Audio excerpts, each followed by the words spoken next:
Good afternoon, everybody. My name is Sasha Forson, and I'm the Assistant Director of Nebraska. And I would like to welcome you all today to a webinar called The AI Advantage. Today's recorded event is hosted by Nebraska Women in STEM. It's an initiative led by Nebraska Cures and Nebraska. Our collaboration is driven by a mission to reduce barriers for women in STEM careers and to create an environment in our state where women can thrive in the careers that they choose to be in.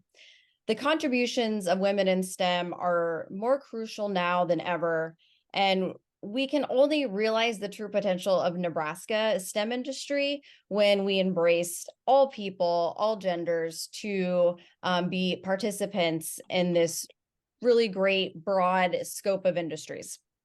Before we get started, Nebraska Women in STEM has some exciting upcoming events that we would love to share with you. First, for those of you in Omaha or that would like to come visit us in Omaha, we are holding a speed networking event on December 1st. We'll have some coffee in the morning and chat and connect with as many people as possible in the time we're spending together. The second is on December 14th. We are hosting a event with the UNO's Women in STEM group. This is a social and service event benefiting Access Period. So you can bring in period products and we'll pack them up, and Access Period will donate them. So that'll be a really fun event to give back and connect with other women in STEM. Also, really exciting, registration is now open for our 2024 Nebraska Women in STEM Conference that will be held on April 4th in La Vista at the Embassy Suites Conference Center. We already have registrations rolling in. Thank you so much. We already have amazing sponsors so far. Thank you to all of our sponsors so far. We announced our keynote speaker, Dr. Raven Baxter. So it is rolling, and we appreciate all of your support for this event so far. For more details about any of our upcoming events, you can visit nebraskawomenInSTEM.com to learn more and to register. So to today's event, we're excited to talk today about an event that has been coming up a lot lately. Everywhere I go, it seems that we're talking about artificial intelligence, otherwise known as AI, in spaces, really anywhere in industry, in all different types of industries, just really beyond tech. What is AI? How do we use it? Should we be afraid of it? How can we embrace it? How can we not be left behind? So many questions that come up when talking about AI. So we're really excited to talk more about this today. So I'll pass things off now to my Nebraska Women in STEM colleague, the Executive Director of Nebraska Cures, Amanda McGill-Johnson.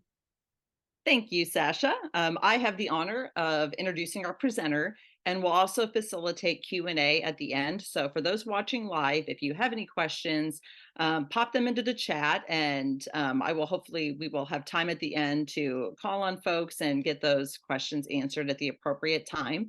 But here with us today is Marina Brown. She's the founder and CEO of Moneiva, a financial technology platform empowering the supply chain to optimize payments management.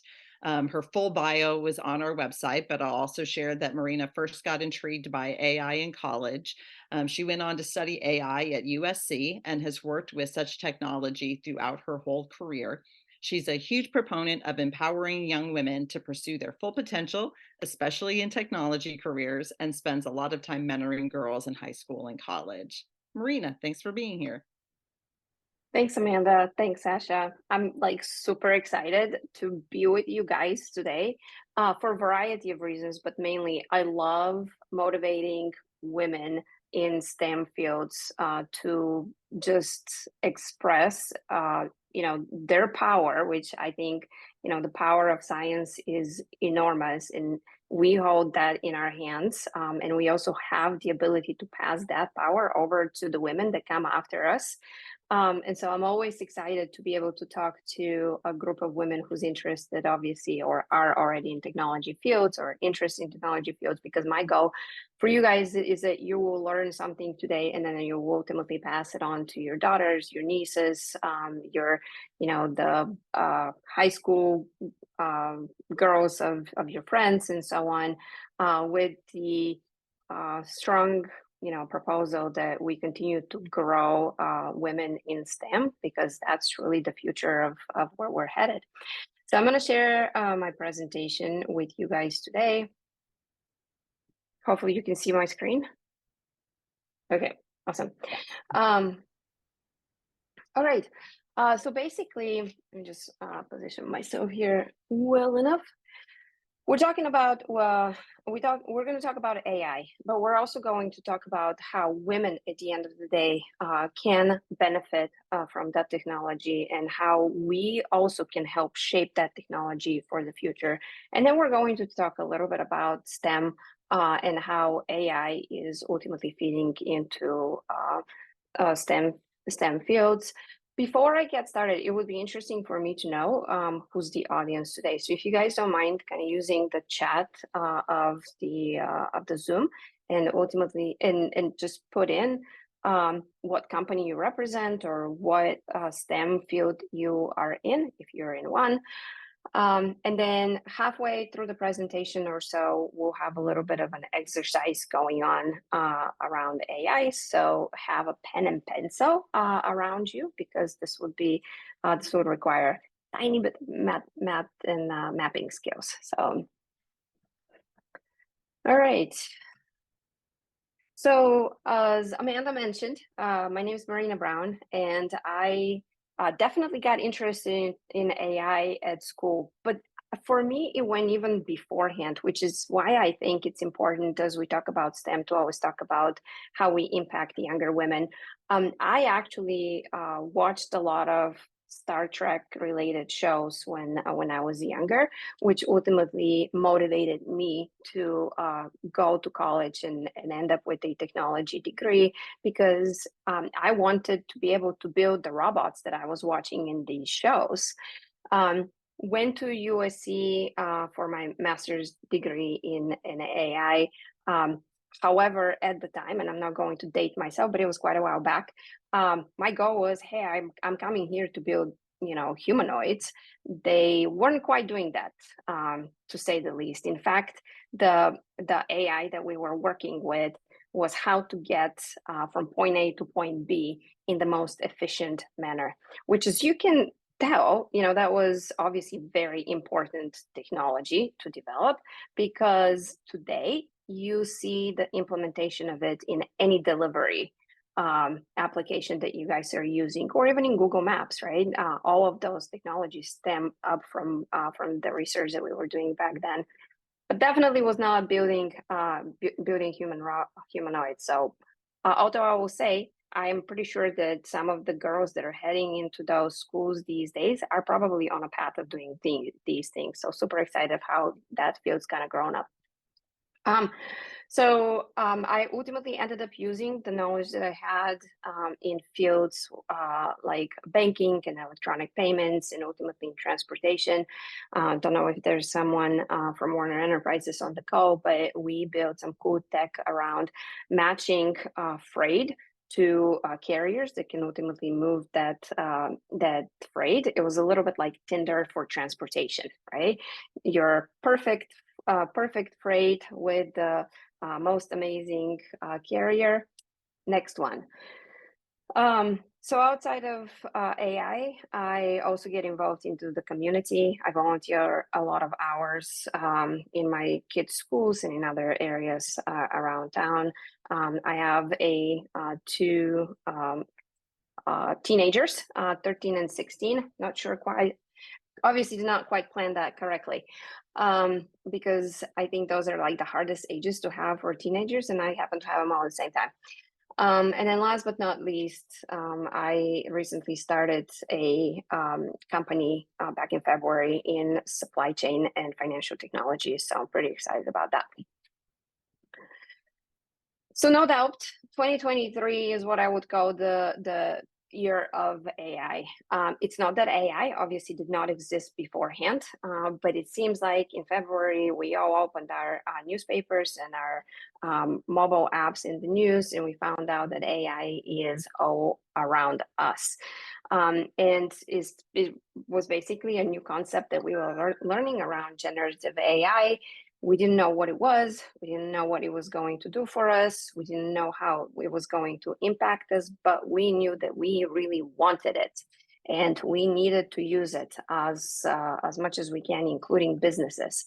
And so it took, it definitely, we saw a big hype in the need and the want for that technology. And I think over the last probably couple of months, you would have seen that that hype is slowing down a little bit as we are realizing that the technology that was originally presented is definitely not going to solve our all world problems, and it's definitely not going to replace humans and their jobs anytime soon in the future. So it's been a little bit of a roller coaster, but a fun roller coaster, right? Because every time when we're dealing with new technology, there's a lot of optimism and there's positivity and that feeling of like, you know, we're headed to the moon. So I want to talk a little bit about what AI really is. Just because, you know, some of you are in STEM related fields does not mean that you play around with AI technology all that much. And I'm going to separate this into different sections. The first one is what I would call your traditional machine learning, a lot of what I studied when I was taking classes at USC. And then we're going to talk about the new tech that we found that, you know, as a society we discovered back at the beginning of the year. Traditional machine learning is what you guys have been using and are familiar with for quite a while, actually. Now, it's really a lot of statistics and mathematics put together in models that ultimately mimic human behavior, but they mimic that human behavior based off of a lot of data that has been presented to them in one shape or another, and then that data, the models that are designed basically find those patterns so that then they can apply that, you know, those patterns into any new data that's coming into, is being presented to them. So really, it looks like a machine is learning, but it's a lot more of a pattern recognition than anything else. And you have seen this in many different parts of your life, not only personal, but also business as well. And Netflix is a perfect example, right? That whole queue of what's the next best movie that you can watch. That is an example of machine learning based off of previously watched movies that you have seen, or movies that other people with similar behaviors have appreciated watching, and now that's being presented to you guys. My favorite is, you know, being able to recommend clothes for you based off of, you know, other preferences that you've exhibited in the past. Anytime when you log into Google, to Amazon, and all of the information and products that are being presented to you, that's an example of machine learning. And ultimately, I would say probably my least favorite these days is LinkedIn. I don't know why, but I technically struggle with their machine learning that goes behind the algorithms of what's being presented to me, because I get frustrated when sometimes I find out about events after they've actually occurred, because they're now coming in on my you know, posts, and it's like, well, you think that in 2023 we'd be a little bit smarter to be able to present to people what they want to see, but I think they still have some work to do. Anyways, all right, so I mentioned we are going to go through a little exercise. So that will require for you guys to have hopefully a pen or a pencil around and some paper. So let's try this. I'm going to give you like 10 seconds to grab that. And when we are done, I'll let you know, and I'm going to need you to kind of put in some information in the text message. So if someone's not familiar with how to use the comments, it should be on the bottom of the Zoom screen. It says comments, and just go ahead and add that info that I'm going to ask you for in just a little bit there. Okay, so how does machine learning work is what we're going to go through a little exercise here.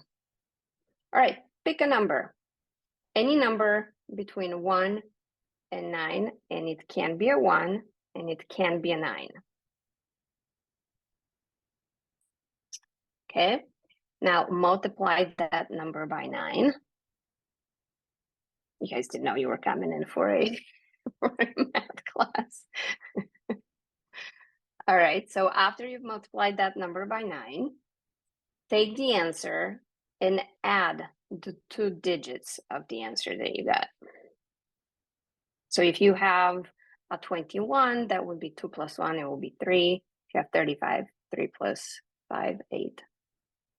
Okay, now subtract 5 from that number.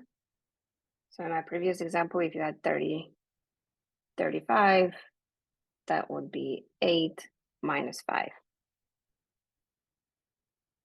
Okay, so subtract the 5, and then take your answer and map it to the letter in the alphabet. Okay, so if you had a 2, that would map to a B. I think E maps to a 6, and I don't know, hopefully you can figure it out. Okay, now you should have a letter in your hands or on your paper. And take that letter and think of a country that starts with that letter. Write it down. And then take the second letter of that country and think of an animal.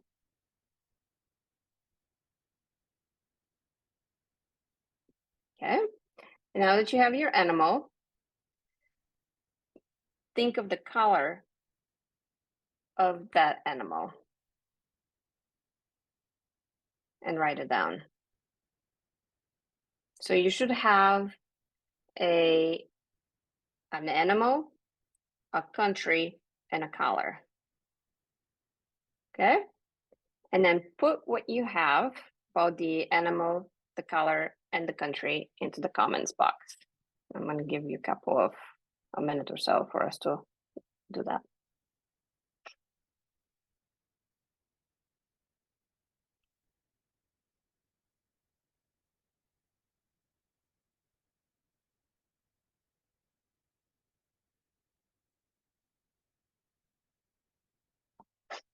Okay, so as those guys are coming in, if you did the math correctly, most of you will get this. As you can see, most of them are coming in with exactly those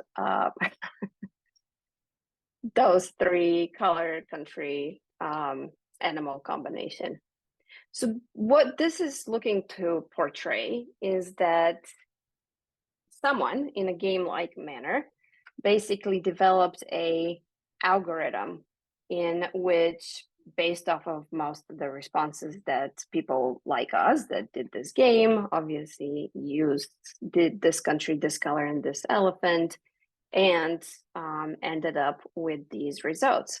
So basically, our algorithm is derived based off of previous human behavior. So that's how machine learning really works. In similar patterns or similar way of doing this is how you would develop very complex statistical and mathematical models to ultimately recommend movies, recommend clothes, or what shows up on your LinkedIn. Okay, so what's different in 2023?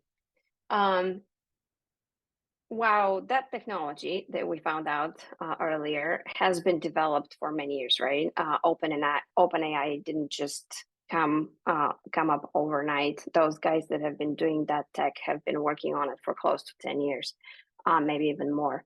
But we did learn the term generative AI. And the difference between your traditional machine learning and generative AI is that while machine learning was based off of mostly patterns, it couldn't really develop anything new, right? It wasn't generating any new content and all that stuff.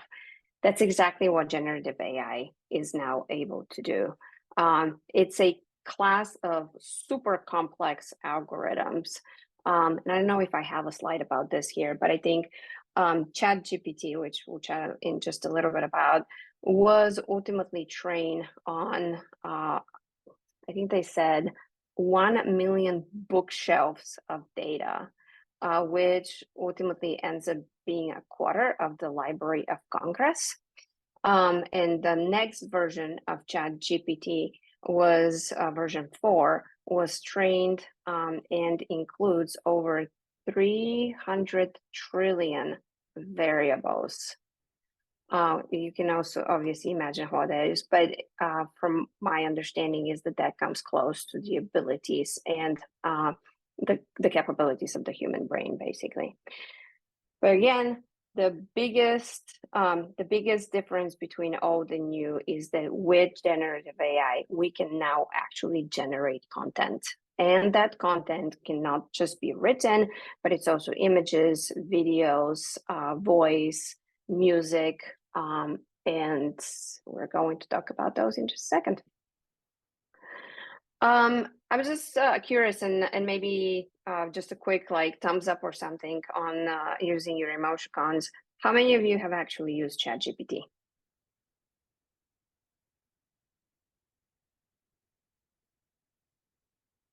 Few? Yeah. I would think that by now most folks have, and if you haven't, definitely something that I highly recommend utilizing. ChatGPT and I are best friends. And I don't get paid by Microsoft or OpenAI to say that, but I do pay for my version of ChatGPT. It's about $20 per month, but it is worth because with the new version of version 4 of ChatGPT, I can give you my presentation. You can literally drag my presentation into ChatGPT, and it will provide you the speaking points to it. Okay, so wow, it simplifies significantly both the amount of time that you put in your work. It improves your productivity. It gives you a starting point for a lot of what you do today. I have, in my line of work, I have to do a lot of social media campaigning, for example, or sometimes I don't even know how to start on a presentation. And so I would go into ChatGPT and I would say, hey, this is what I'm trying to do. And here's, who my audience is going to be. Help me out with writing out the first prompts or the first slide. And it does so. If you're in finance, you can drag and drop your complex Excel spreadsheets into ChatGPT, and it will derive certain patterns or answer certain questions based off of the data that's included there. So all that is great. We are going to talk a little bit about privacy concerns and when is a good idea to do that versus not. But just so that you know what the capabilities of the tool sets that we are presented with, such as ChatGPT, includes. I find that since I've started to use the functionality, I've used my time more productively, right? Well, before I'm trying to think through or decide which direction I want to go, using ChatGPT, I can actually brainstorm and move through those phases a lot quicker than I did before. On that note, though, I think just like with any other technology out there, I wouldn't trust everything that it says. It's been, I think it's been in the media multiple times now of big mishaps that have happened with ChatGPT, like legal teams, for example, using it to cite cases that are actually non-existent. But because the way how ChatGPT works, it is required to give you an answer, right? And if sometimes it does not know the answer to that question, it will give you something. What that is might not necessarily be the truth, but it functions a little bit like with a human with a gun next to their head, right? Push me and I will give you the answer, even though it might be made up. So always take that with a grain of salt. DALL-E is DALL-E 3. DALL-E 3 is the image generator, also by ChatGPT or OpenAI. And what DALL-E does is you prompt it with few words on a specific image that you're looking to generate, and it will generate it for you. Let me see if I can, yes. Which then gets us into an interesting field, right? We've all started hearing a lot over the last couple of years about deep fakes versus real images. And with the emergence and the availability of such technology to just everyday folks, you obviously start getting into some murky water. And in some scenarios, it's really easy to obviously say which images are fake versus real, right? Obviously, Trump and Martin Luther King never walked like this on the streets of, I would assume that's Washington, but I'm not quite sure. And LeBron James did not dress up as Barbie for the release of that movie.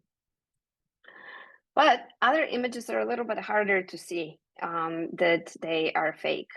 So I don't know if you guys have seen the image of the Pope with the amazing winter jacket. For those of us who actually live in Nebraska, I would love to have one of those. So just a little bit jealous of the Pope, but he actually never wore that jacket. And you can, once you start learning about these images, you can start recognizing what to look for. So for example, in this scenario, you will, while the rest of the image looks really good, whoever generated it did not ultimately watch for the hand. So you can see that the water bottle here is not quite right. And the hand is kind of messed up, right? So it's not necessarily, does not necessarily look like a human hand. So what a lot of people who generate images like that do is they use a tool like DALL-E, and it generates the initial image. The image is by no means perfect, and then they reshape it with additional tools on top of it to get it to look quite a bit more normal, but oftentimes they will miss things. Here's another one that actually came in from the protests in France. I think it was at the beginning of this year. And a lot of images started popping up on social media about these women, hugging police and trying to arouse emotions from the rest of us by ultimately talking about the social issues in the country and how police and protesters are ultimately on the same page, until you start to see that, spot certain things here and there. Like, for example, how many fingers does this policeman have? You guys can count? 6, right? So then immediately those who especially watch for things like that will notice that this is obviously a fake generated image. But the folks that are generating those are getting better and better every day, right? And actually, I'm going to go back. The reason why I say this is, and I speak about AI at various industry conferences, and last week I was at a public transit conference. Sometimes,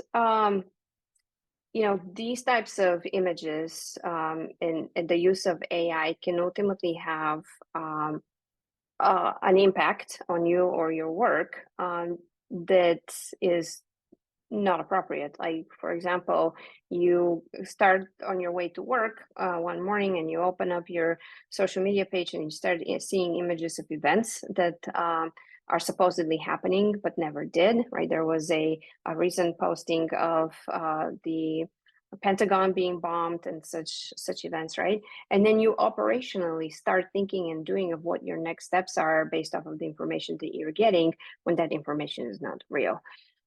So I always recommend, it used to be that seeing was believing, right? In a way going, hey, if I can see it, then it must be real. It is by far not like this anymore.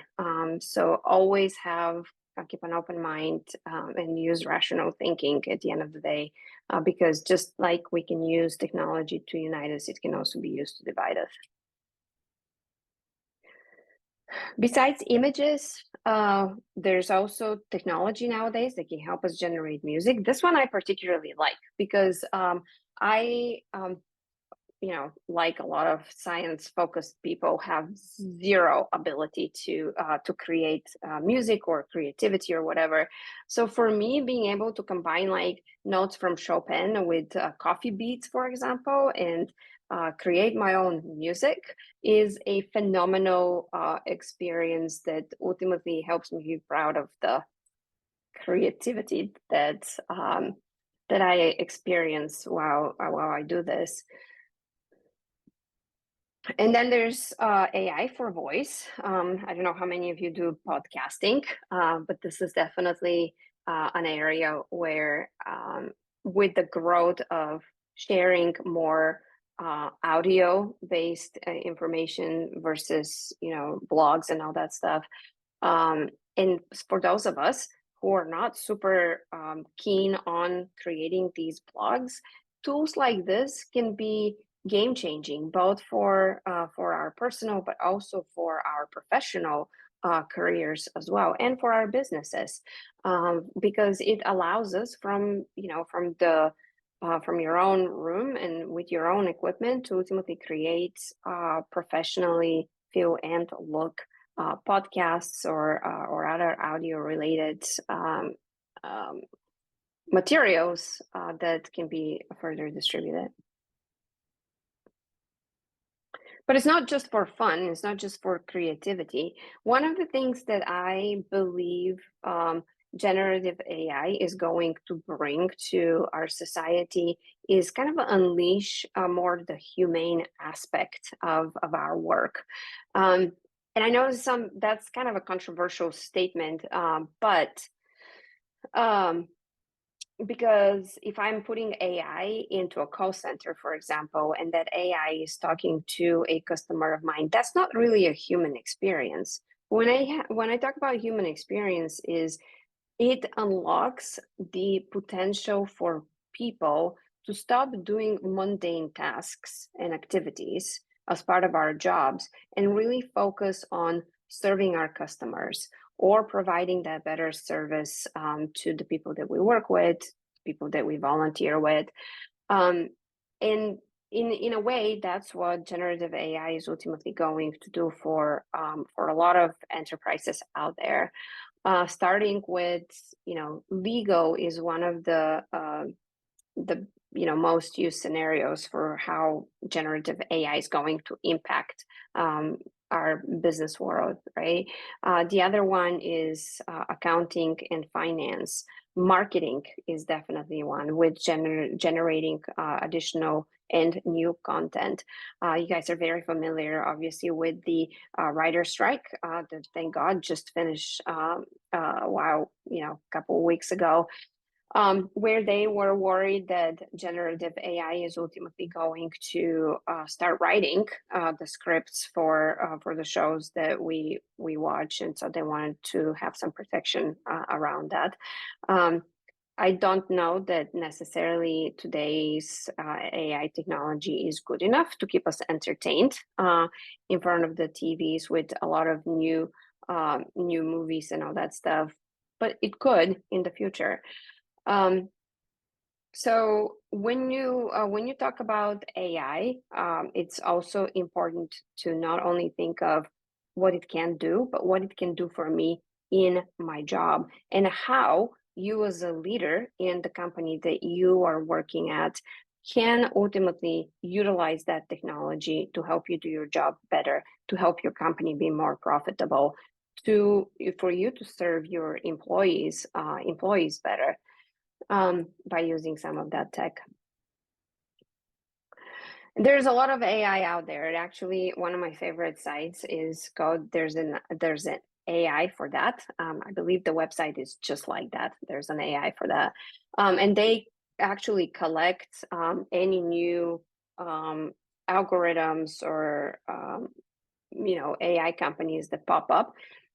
As you can tell, there's quite a bit of those, but it's a nice way to stay on top of, here's the latest trends that are coming up today, because literally this technology is moving so fast that it is a daily trick to keep up with all of this. In fact, there's a lot of investment, both private and public, that's obviously going into AI technology and technology companies at the moment. So that's a nice way to keep up with that. And when I say there's really AI for everything, I mean, I'm serious. Like, there's AI for everything, including, if you wanted to, you could talk to Jesus, apparently. And one of my most favorite is, so you ask it a question and it says, please be patient, my child. This is a long distance connection. Okay, I never got my answer, but again, long distance connection and all. So fun, AI can be fun. So use it and learn from it, but ultimately, there are things that I think one needs to watch for, both from a society and from a personal and social standpoint. I mentioned earlier, right? Technology can unite us, but it can also divide us. And there's a lot of ways in which we can use the tools provided to ultimately get ourselves in trouble. There's what you put. So that used to be true back in the day, not as much in now. But at the initial stages of ChatGPT, obviously any information that you could put in there into those models became public information, right? So we always talk to people to say, like, just if it's something proprietary, obviously do not add it into those chats. There are now companies that basically take ChatGPT's models and they repackage it for enterprise use. So none of the information that you put into those tools ultimately ends up out in the public. So I think some of the fears around that are being alleviated by technology companies. But again, as any technology out there, just be careful, be diligent, be observant, use your common sense, and ultimately validate anything that you read and you get as an output from that technology. So I like to talk about, at the end of the day, this is STEM focused. And so you guys are probably in a better position to actually talk about where you've started to see utilization of this technology. But as far as I can tell from everything that I read, biotechnology is probably going to be one of the biggest beneficiaries of generative AI like this, and the pharmaceutical industry. There's a lot of conversations about how the tech can be used to help solve problems around new medicines, and the research that's undergone in the creation of those medications. So something to keep an eye. There's other places where you will probably see the technology in STEM is I like Elicit, because it ultimately will grab every research that it has access to in the web, and it will synthesize papers and summarize papers for you that were produced by different publications and researchers. At the end of the day, if you're a researcher, well, in the old days, you went to the library and you read a lot. In the not so old days, you searched the web and you downloaded all of those papers. Yes, it still saved time, but how much easier is it now if you can just, get a summary of all of the key papers that you will ultimately impact your research, and then go and focus on those papers alone. Again, it's a lot of time savers at the end of the day. But I mentioned medicine, right? A lot of conversations, and that's not new conversations, but I think it's becoming more and more of a reality where ultimately you can help use the tools to create faster diagnosis for patients, or detect cancer and existence of illnesses in patients as well, and then the pharmaceutical research and development. So I do also want to talk a little bit about, at the end of the day, like the role of women in AI. I sometimes when I think about like how history historical events undergo, it oftentimes feels that you get our male counterparts kind of steer the ship when new technology comes up and are the primary users of it. But because of how this technology is shaped up, I do feel that women could definitely lead the charge in its development and its utilization. And I think that's also important for us to do, because remember, these models get trained on a lot of data, and they can get skewed and can skew results of what it's ultimately they're producing for you or for research if they don't have enough data on us. And I know we're very protective of our personal data and all of that stuff, but we need to be able to provide, data that is women oriented to these models, so they can produce results that ultimately benefits women, whether that's in healthcare, whether that's in your food intake, or other STEM related fields. In any part of our life where AI will soon be touching, we need a proper representation, and that representation comes from being involved and using the technology that's being presented to us. So we have an opportunity to ultimately take charge by understanding, learning more about AI, right? Attending webinars like that is obviously a great start, but we are just basically scratching the mini surface, right? There's a lot to AI that you can learn. And I would do so by listening to podcasts, subscribing to something like Massachusetts Institute of Technology Technology Review, right? They do great job at covering AI topics. LinkedIn, I actually find very interesting, because there's a lot of women and there's a lot of technologists out there who talk about these topics. And it's a great source of learning what's coming next. So, subscribe for different groups, follow female AI leaders, and that way you can ultimately stay on the edge. And there's a lot of women in AI groups, both here in the United States and globally, that subscribe to their newsletters. It's a fantastic way to stay on top of things. And then don't be afraid of it. I know a lot of people think that AI is going to take, or at least we are being scared that AI is going to take our jobs. AI is not going to take our jobs. It may potentially modify them slightly from what we are used to. Again, I'm going to harp on the humanization of work, moving away from tasks that ultimately are boring and focusing on the human aspect and really wanting to, what motivates us to do our work and why we get out of the bed every morning versus, paperwork and all of that. So do not be afraid of AI taking our jobs. You go back in history and you can see that anytime when there has been big technologies that ultimately reshape society, not only we do not lose jobs, but we end up creating a lot more jobs.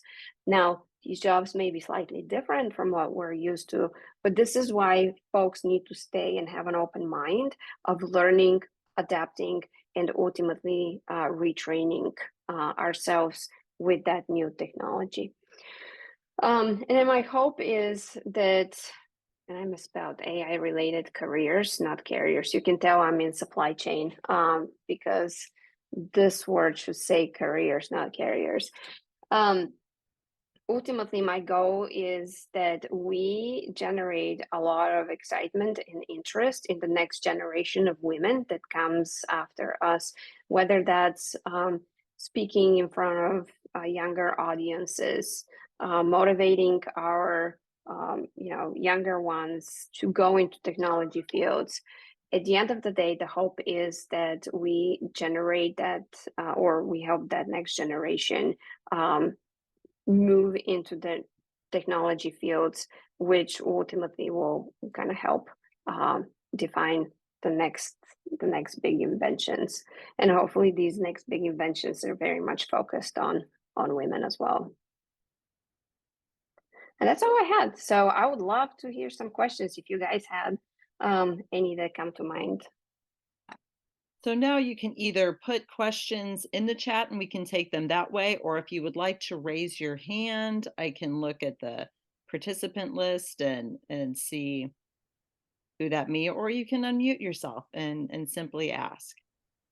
I have a question to kick us off. That was so great, by the way. Thank you so much. I took a ton of notes, and I use ChatGPT a ton, and I talk to everyone about it all the time. I even have it make sometimes. I ask them what my meal plan should be for the week and what the directions are and what ingredients I should buy at the grocery store. It is just like, it's phenomenal to use it in that way as well. Question about using it for work, and you mentioned like the ability to upload the presentation into ChatGPT 4 and then, you know, get your talking points from that. You said something, and it might be like third parties using ChatGPT, like maybe for security, but I guess my question is, so let's say that you are working with some like very proprietary information, or you're working, you know, for a publicly traded company, and you're talking about material information that if it gets out, you could get in big trouble, or someone could make, you know, bad decisions based on information that it could come out. Is there a risk of working with ChatGPT directly and, I guess, including some of that material information to help you with what you need to do? I guess I should say, how secure is it? How should we proceed with caution around things that are very material, or could be risky if that information was found out? Yeah, absolutely. So I will just tell you from my my experience and what we recommend doing within our company. But unless it is publicly available information already, I would not include it in ChatGPT. I so that especially if some of you are working in enterprise-wide companies, there are opportunities now to purchase instances of the models, of these generative models, as an offer, as a service. And the power behind those is that all the data stays in your enterprise. And that's a situation where if you had a tool that was sponsored and bought by your own company, then you can feed it whatever you want, but then it stays proprietary. Gotcha. Okay. Yes, that would be my recommendation. Thank you very much. A quick question from the chat is, do you need to have an account to use ChatGPT, and does it cost? I know there is a free version. That's what I used after Sasha taught me the value of using it. So thank you, Sasha. Mine is free, but can you speak to that? Yes, definitely. And if you want, I can also show you if folks are interested. But you do need an account for ChatGPT. It's very easy to create, and in fact, if you already have your own Google or Microsoft account, you can just log in straight through with one of those. And you don't need to go through a lot of trouble creating. But even if you wanted to, the account creation is super simple. So then you will get access to ChatGPT 3.5, which is the publicly available model. It will, if you've never used ChatGPT, it will be revelational. It's amazing.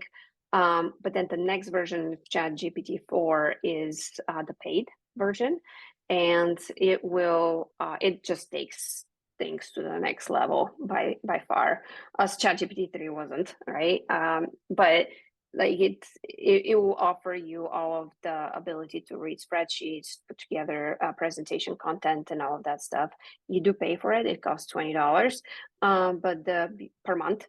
But the beauty of that is that you basically get all of the new technology that comes behind ChatGPT early, and you can use its power now to actually serve the internet, or it will take like real-time information, as before it couldn't. It stopped with whatever date was the last training that it had. So again, it depends on what you're looking to use it. Just to play with it, I would just simply create a starter account for free, play with it, and then if you want more, you can definitely move to the paid version afterwards. We have a question about just examples of prompts for those who maybe haven't used it before.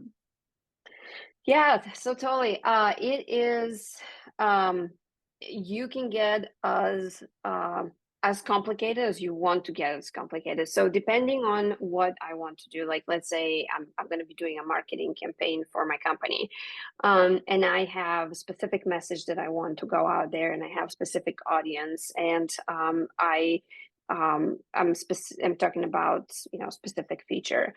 I would literally go in and type please, and I always say please, because someone once a long time ago mentioned that if you it is totally a total debunk, but if you say please, it actually gives you better responses. I totally do not believe that, but if you're I'm a believer in manners, so I always say please, create me a LinkedIn message for my latest campaign, which is going to target freight brokers. And it will talk about, and then I will give it the specific talking points that I want. And then I will basically click send and it will come up. And sometimes if you don't like what it comes up with, you can say, well, I need this to be in a more friendly language, or speak from the point of a freight broker to another freight broker, or just literally whatever, like you can reshape and give it prompts to go as detailed as you want, in the tone that's using, the language that's using. Even you can say be less grammatically correct. You just play with all kinds of different prompts. It's a lot of fun, especially initially. I know these days there's prompt schools out there, and you can pay a lot of money to actually learn how to be a prompt generator. I don't know that one really needs to go through that effort. I think with just normal business sense, you can ultimately get to the message that you want or the information that you need. Also, I think just playing around with it too, Marina, just you kind of go in and you ask questions and it might not be exactly what you're looking for. And then you might follow up and go, oh, okay, so now I'm understanding, that I need to prompt in this way to get what I'm looking for. I think just kind of having fun playing with it. When I first started, I was deep into the show Succession. I don't know if any of you watch it, but it is a, modern satirical melodrama. And I thought it'd be funny to do a parody script of Kermit the Frog was being announced as the CEO of the company and the show I Oh was my God. watching.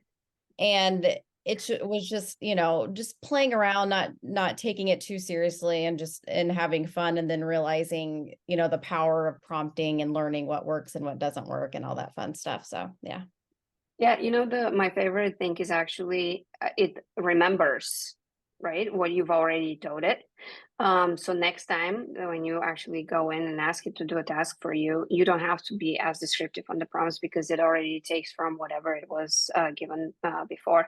Actually, one of my favorite, I think the day that I realized the power behind that tool was when I first started playing with it. And I gave it a couple of prompts and I said, hey, give me information on blockchain and it's some of its algorithms. And then I said, okay, expand on each one of the points. And then it gives me small descriptions and then give me several more details. And then after the first time I asked it, the second time when I made a similar request, I never actually had to ask the follow-up questions. It came up with the content, with the additional details on the additional subjects that I needed. And I was like, holy cow, this just like saved me, 15 minutes of typing and trying to figure out what I was doing. So yeah, absolutely. Love it. We did have a question about if you would recommend folks really in any field take additional training on AI or AI governance. Thoughts on that? It depends how deep into things you want to go. So, for example, if you are in a leadership position, one of the things that I have conversations with a couple of universities is around executive training, for example. If you're an executive, decision maker in your company, you're obviously faced with the questions that we saw on the very first page of the deck, right?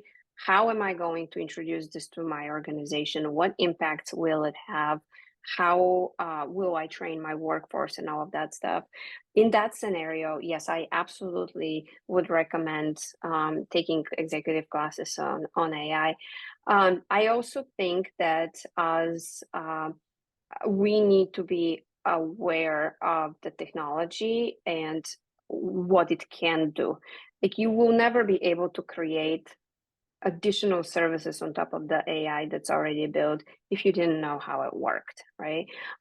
So I definitely would highly recommend taking additional classes for it. There are a lot of free classes out there, though. Okay, so don't. I know a lot of people. There's a lot of offerings out there for thousands of dollars for classes. I wouldn't recommend starting there. See what classes are available free, or ping me on the sidelines. I've worked with a couple of these groups. Be happy to recommend. But I think start with what's freely available, learn through those classes, and then if you ultimately want to go more into the details, there's different offerings that are available for those more in detail. Great. Folks, I did just drop in the chat a link to a survey to let us know how useful this presentation has been. And are there any final questions that maybe we haven't covered yet? Or Marina, do you have anything additional you want to wrap up with or share? The only thing I'm going to say is, if you guys want to talk about this further, or want to connect, find me on LinkedIn. I love talking about all of AI and technology and all that. So, or if you're looking for additional information and not sure how to find the right one, certainly connect with me. I'll actually drop my LinkedIn. I just did. Oh, you did? I Okay, was ahead of you. Yeah, thank you. Yeah, so connect. Be more than happy to talk and discuss whatever you guys want to know more about AI. Hey, this is Colleen Schinker, and I'm not sure if Monica Phillip is still on, that was one of the participants yet, but wanted to let everybody know that we started up a meetup group called AI Omaha. And so the next meetup for that is going to be December 7th, and it's going to be lightning talks. I believe it's going to be held at Farm Credit Services, but there's a meetup out there called AI Omaha. So the lightning talk one, if you're somebody that's interested in giving a lightning talk, you can contact Seth Lackner. That's Seth, Seth.Lackner, Lachner, @gmail.com. Or if you just want to come and participate in those talks, we'd love to have you. So, and it's a group that's going to be meeting about once a month. And, we're just interested in sharing information about AI and using it responsibly is our mission. Yeah, it's definitely moving fast, right? So being a part of these groups gets you the latest and the greatest information that people have access to, because frankly, it's not possible for one person to be able to filter all the content at the same time. So having this community is hugely positive. Sasha, is there anything else you want to share? No, just again, thank you all. And Marina, thank you so much. I also really love talking about AI, and my husband's been talking about it for many years. As you mentioned, you've been, kind of at this for a long time, but 2023 is the year of AI. And so it's been kind of fun to hear about it from my husband, but then now it feels really accessible for me. And that makes me know that if it's accessible for me, it's accessible for other people. And so it's fun to learn about all the tools, and you can count on me following up to talk more about this with you, because I love talking about it. So thank you. And thank you to everybody that joined us, and happy to continue the conversation on this for sure. Well, thank you, Marina, and thank you to everyone who joined us. So just keep an eye on our email and social media for other upcoming professional development opportunities through Nebraska Women in STEM, and keep an eye. And we hope that many of you will join us for our conference in 2024. Take care. Thanks all. Thank you. Bye, guys.